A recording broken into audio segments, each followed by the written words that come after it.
Cyberpunk 2077's dreadful reception changed me and us, as the studio says. CDPR dev. Okay, that's as good as it's going to get, I guess. Phantom Liberty worked better at launch because we changed the production style. I would say Phantom Liberty worked better at launch because you guys had already fixed the base game after the absolutely nightmare that it was on release. So I would say that you already had a pretty good base for making sure the game was going to work well in the first place, as it was an expansion to the base game. Let me just say, like I said, whenever agreed, actually, yeah. I mean, I've been very, very vocal about CDPR for a very long time now, and I think that the only thing that has really helped CDPR survive is that they are very good at content. They're very good at content. They are. The problem being, you can't experience content when the performance of a game is balls, right? I mean, that's just a fact. And we're not even talking about a situation with Cyberpunk where it was like, oh, well, it played pretty flawlessly on one platform and it just wasn't very good on other platforms. Like, Elden Ring was really good on console. It didn't play great on PC, but it was playable. Same thing for Hogwarts Legacy. It was, you know, playable on PC, even though it didn't feel good, but it was pretty good on you know, consoles. Even though the way I stand on these situations is, if your game is not going to be pretty polished, you know, there's always going to be unforeseen issues and bugs and stuff like that, but, you know, if it's not going to be pretty polished to the same point of any other platform release you're going to have, you don't release it on that platform yet. That's the way it should be. But we know that these companies don't care about that. They care about money. So people on certain platforms get a more underwhelming experience quite often. The Cyberpunk issue was just nightmare fuel across all platforms. Was it maybe a little bit better on PC than it was on consoles? Yeah, but that's not saying much. It was still bad. Real bad. You know? And this game got pushed out and released way before it ever should have. And I think that ultimately, but what my sentiments had been for a long time about what CDPR did here was they saw how much they got away with The Witcher 3. And let me tell you something. I played The Witcher 3, and while it's a phenomenal game, I played it, year and a half, 2 years ago in its entirety. And again, content phenomenal. It still has a lot of issues. It still has a lot of issues. It still has a lot of bugs. It still has a lot of glitchiness, you know, and content's phenomenal. But I didn't play a Witcher 3 on release. And from everything that I know and had heard and had read and talked to people about on the release of Witcher 3, it was a hot flipping mess too, you know? And so, to me, what it feels like is, you know, CDPR felt like, well, we got away with Witcher 3 and how we released it, the state of its release, so they thought they could get away with even more with Cyberpunk. And I think what it is here is they've been pretty fortunate to get through both of these releases fairly unscathed. I mean, if you don't know the numbers, they baited 13 million people into pre-ordering and buying Cyberpunk on launch. 13 million people. That's 13 million retail sales for people to buy a game that was atrociously broken and unfinished and unplayable. And that's unacceptable. It should never happen. But they're still surviving and thriving, actually, you know? And again, I mean, I think that, you know, what CDPR's MO is let's, you know, what it has become now at this point anyways, is let's release games very unfinished. We'll generate a lot of hype in the, you know, marketing ploys around them. We'll, you know, bait people into buying these games because we obviously have, you know, a reputation for very good content. We'll bait people into buying these titles, and we'll release them fully unfinished. You know, it's terrible. And then what we'll do is release great expansion content later on. You know? I mean, that's the way it feels like. This is who CDPR is. I mean, Anybody that wants to deny that, you're out of your mind. That's who they are. And so, while we've read some things similar to this over about the past 5 to 6 months, where the executives and heads of CDPR are saying, we've learned some tough lessons, we're going to be better, we're going to do better. Again, what I'll say is, I think the proof's in the pudding. I'll believe it when I see it. It's one of those things where you can talk the talk, but I need to see them walk the walk as well. I need to see their next game come out, as a lot of other people do too. We need to see them release something polished. Yeah? Their content's phenomenal. It's so good, which is why they've survived and continued to do well. But it's just not fair, and it's really unacceptable for them to do this kind of thing to their fan base and consumers of video games. It's not. It's unacceptable, man. So let's read this now. Cyberpunk 2077's dreadful reception changed me and us as a studio, they say. Yeah, okay. The success of Cyberpunk 2077's Phantom Liberty DLC was only possible due to the base game's negative reception. That's according to senior Quest designer Paul Sasko, who acknowledged that if the original game's 2020 release hadn't been negative as it was, it couldn't have been possible for expansion Phantom Liberty to have worked significantly better at launch. I don't know that I believe that. Phantom Liberty worked significantly better at its launch because we completely changed the production style. Maybe. Let's hope so. Something that couldn't have been possible if the initial reception of the game wasn't as negative as it was. See, now this is the part that I don't believe. If they had a very good system in place already, if they already had a very good system in place for project management, for Q&A, from top-down checks and balances to make sure that they weren't releasing a piece of crap unfinished, you know what I mean? And I'll say piece of crap because anything, it doesn't matter how good the content is. It's a piece of crap if people can't play it.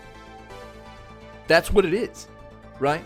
So if in the first place they had already had these very good processes in place and Cyberpunk had released in a very good state, they wouldn't have needed to change anything, and Phantom Liberty would have come out and been very good also. And they wouldn't have had the issues they had in the first place.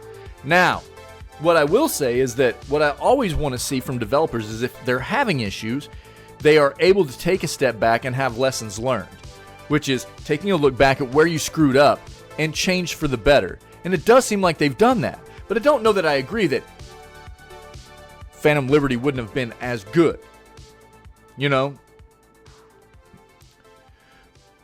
Oh, agreed, Vault. And that's why I'm saying checks and balances in place to make sure that things don't get rushed and pushed out, right? I understand that, right? I'm talking about as a whole, about things that need to be in place to ensure that, things, and I'm not hitting everything, but there are definitely things that it seems like a lot of developers are missing out on nowadays. Developers, publishers, whatever, right? To where you see these games come out and release in a very bad state, whether it be it being rushed or them not doing appropriate QA on a game. It can be a combination of those things. There's a lot of different. It can be bigger companies not having good communication, where you've got many different departments that need to be working, together on these projects where, they don't have good communication, so nobody knows what the heck's going on, and then, it just turns into a big hot flipping mess. That's part of great project development as well, you know what I mean? So I agree with you totally. Yeah, I'm just talking about as a whole, and it's hard to determine, I guess, exactly what was the ultimate core related issues to what had been plaguing CDPR specifically about from The Witcher 3 into Cyberpunk's, from Witcher 3's release to Cyberpunk's release, you know what I mean? There was obviously rushing, obviously, no doubt about it, because there's no way, this is what I was telling people too, you're absolutely right, there's no flippin' way anybody that works at that studio from the lowest person that worked on that game to the highest executive in that studio, looked at what that game was and tried to play it on any platform and went, yeah, this is ready. There's no way. But they did it anyways. And that's what pisses me off so bad.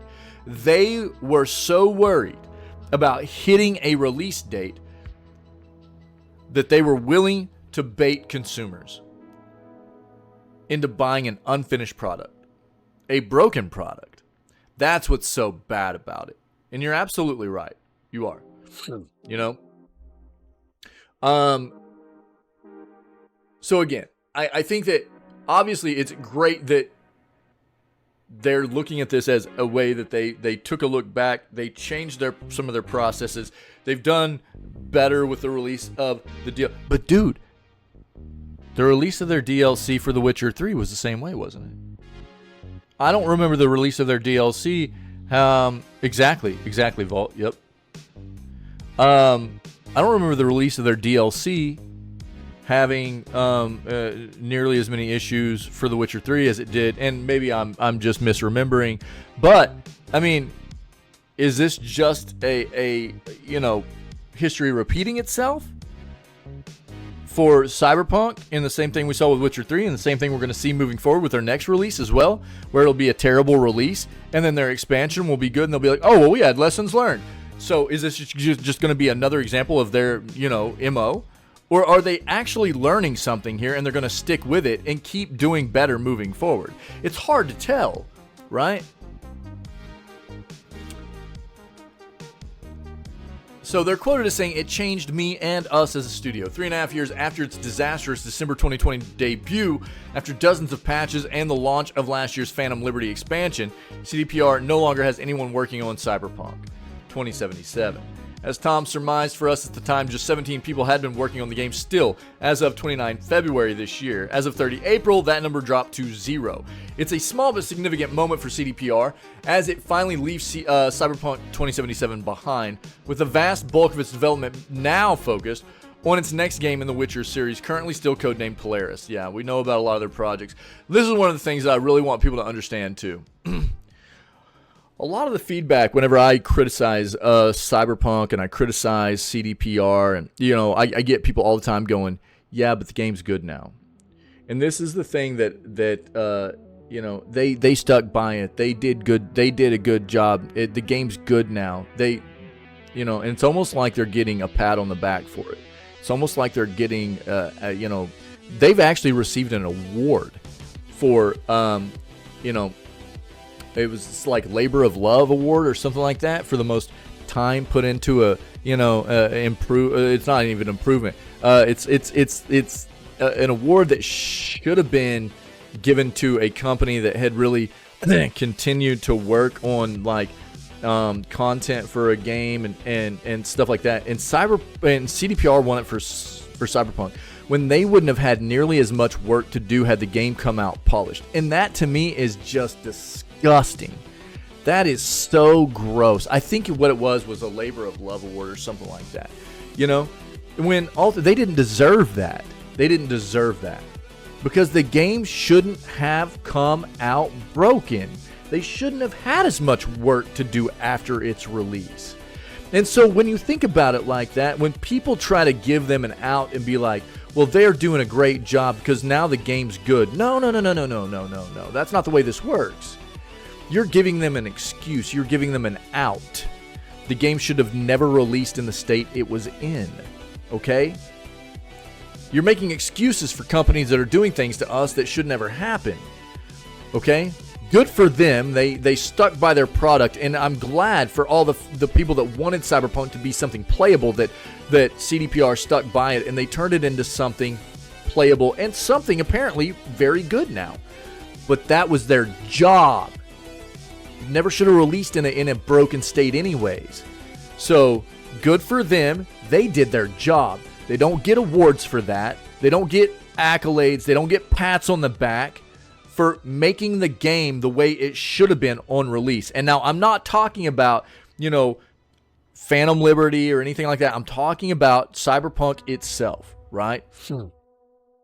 So, no matter what anybody thinks about the game and you know, and any of that stuff, they don't get some kind of pat on the back and a you know, well, they're a good company. They made it into something good now. That's not the way this works, man. It shouldn't have ever released broken in the first place. They rushed it, like Vault said. They rushed it to take advantage of consumers. Us, man. And that's not acceptable. And this is what I'll say. I hope that what they've been stating in a lot of these quotes here recently is legit. I hope that they are having lessons learned, because their content is phenomenal. Their content is bar none. I mean, it's head and shoulders above a lot of other companies. There aren't a lot of other companies in the industry that can really stand up to CDPR content-wise. I want them to be better. For all of us, there are a lot of fans of CDPR out there. I love their content. But I'll tell you what. I'm at the point where if the next game they release is bad performance-wise on release, I will not ever buy another one of their games probably. You know, I still haven't bought Cyberpunk because I'm just I'm too jaded on them. You know, I'm too jaded on them. It's not fair of them to do that to us as consumers and gaming enthusiasts. And I'm definitely one of those people that, you know, anybody that hangs out here very often knows that I'm advocating on the constant for a better industry all the way around. As far as the way that developers and publishers treat us as consumers, right? And also the way that we are approaching and treating developers and publishers, everything about it. You know, I want positive change. I want everything to be better, right? So it's one of those things where I think that I think that Cyberpunk is a very good game now, and I think that Phantom Liberty has added a lot to it. Everything that I've heard from a lot of people is that they really enjoy the game now, and I think that the price point you can get now, I think for the complete edition is somewhere around, on sale quite often, $45 to $50 US. You can get the base game, you can get Phantom Liberty, and it's probably a pretty good experience. I still haven't bought into it, because I'm still going to wait and see how CDPR can do moving forward with game releases. I'm just too jaded by them, man. Yeah, and you're right. Yeah, there are things like that I was pretty upset about. You know, I think, you know, that was a lackluster thing where, you know, they came out. That was one of those things I was very vocal about, too. And you're right, Vault, that's a good point. You know, you're talking about this company that made the base game release on previous gen consoles. And then they came out with Phantom Liberty, and they're like, oh yeah, well, if you own this on previous gen consoles, you're not going to be able to play the DLC. That is terrible. That's terrible for fans. That's terrible for consumers. I don't agree with that at all. And if you're going to come out with a base game, and it's going to be on any platform, the expansion, additional content for that game should be on any of those platforms those people buy that game on. You know? I totally agree with that. And it really pissed me off to see CDPR do that. It really pissed me off. And they're like, well, you know, basically that they were like, well, we'll give you a free upgrade to the next gen. Not everybody can afford a next gen platform, okay? So it's not as easy as that. Are you going to buy them on CDPR so that they can actually enjoy the DLC? You know what I mean? That's just so stupid. And you know, they're like, well, we couldn't have developed it on for what we wanted to do. We couldn't have developed it on previous gen consoles. That doesn't change my sentiment about how bad that feels for everybody that got baited into buying the game, base game on previous gen consoles, and then was told that they won't be able to experience the other content coming out for the game because you decided as a development company that they weren't worth investing in. You know? Exactly, Vault, exactly. That is another thing, and that's a very good. I had forgotten about that, dude. I was very vocal about that too. That's one of the things that made me feel really, really jaded by CDPR as well. And I'm not even one of those people. I didn't even buy it on one of those platforms, and I was pissed about that. You know, that really pissed me off. And that's a very good point, dude. I appreciate you bringing that up. So there are many, I think, areas where I think CDPR needs to improve. And I'm not really interested in investing in them as a company until I see it, to be honest. But I do hope that the sentiments that they've been pushing out like this are legit. I want to see them do better. I think their content's awesome. I want to see them do better. I want to get back to a point where I feel comfortable supporting their company again. But until I see them actually following through with what they're saying, I won't do it. I'm over it.